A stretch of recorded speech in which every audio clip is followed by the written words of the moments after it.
Hello everyone, আশা করি সবাই ভালো আছো। আপনার বাচ্চারা বা আপনার ছাত্ররা নয়ের ঘরের নামটা লেখার সময় কি ভুল করছে? বলছে ঠিক, কিন্তু লেখার সময় ভুল হচ্ছে। তাহলে এই ভিডিওটা আপনাদের জন্যই। আজকে আমরা নয়ের ঘরের নামটা সিম্পলভাবে শিখব।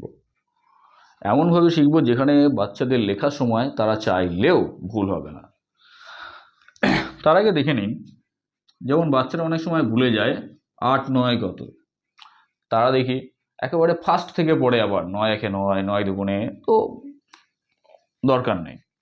8-এর আগের নাম্বার 7, 7-এর সাথে কত যোগ করলে 9 হয়? 2। Very simple. লাইক 9 6 কত, বাচ্চারা গুলিয়ে ফেলে। তাদের কিভাবে শেখান? 6-এর আগের নাম্বার 5, 5 আর কতই 9? 5 আর 4 9। এই প্রসেসেই আমরা পুরো 9-এর ঘরের টেবিল লিখে ফেলতে পারবো।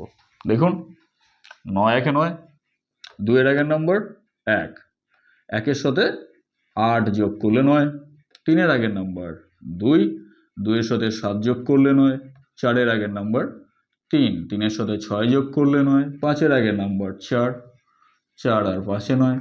এই একই প্রসেসে 9-এর ঘরের পুরো নামটা কমপ্লিট তারা লিখে ফেলবে, আর তাদের ভুল হবে না। বেশিরভাগ স্টুডেন্ট এক্সামে লেখার সময়তেই ডিপ্রেশনে ভুল করে ফেলে, তাদের মধ্যে একটা ভয় থাকে। তো ভয়টার কাজ করবে না। 6-এর আগের নাম্বার তারা লিখবে 5, 5 আর 4-এ 9, 7-এর আগের নাম্বার 6, 6 আর 3-এ 9, 8-এর আগের নাম্বার 7, 7 আর 2-এ 9, 9-এর আগের নাম্বার 8, 8 আর 1-এ 9, 10-এর আগের নাম্বার 9, 9-এর সাথে 0 9।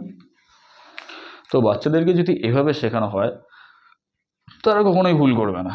তারা যদি ভুলেও যায় 9 4-এ কত, তারা সিম্পলি বের করে নেবে যে 4-এর আগের নাম্বার 3, 3-এর সাথে 6 যোগ করলে 9 হয়। তো এভাবে বাচ্চাদেরকে নামটা শেখান 9-এর ঘরের টেবিল। তারা কখনোই ভুল করবে না। কোনো একটা ডিজিট তারা ভুলে গেলেও সেটা তারা ইজিলি বের করে নিতে পারবে।